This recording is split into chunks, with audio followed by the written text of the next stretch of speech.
ಮಂತ್ರವು ಧ್ಯಾನದ ಒಂದು ರೂಪವಾಗಿದೆ. ಇದು ನಮ್ಮ ಮನಸ್ಸನ್ನು ನಕಾರಾತ್ಮಕ ವಿಚಾರದಿಂದ ಬಿಡುಗಡೆ ಮಾಡುವ ಸಾಧನವಾಗಿದೆ.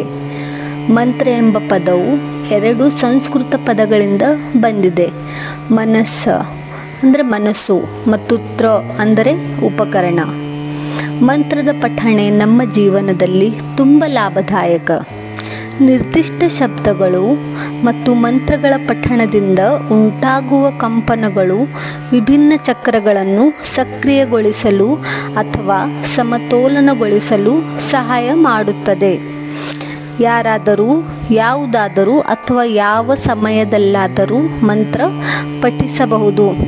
ನೀವು ಅಡುಗೆ ಮಾಡುವಾಗ, ಚಾಲನೆ ಮಾಡುವಾಗ ಅಥವಾ ಕೆಲಸ ಮಾಡುವಾಗ ಮಂತ್ರಗಳನ್ನು ಕೇಳಬಹುದು ಮತ್ತು ಅದರ ಸಕಾರಾತ್ಮಕ ಕಂಪನವನ್ನು ಅನುಭವಿಸಬಹುದು.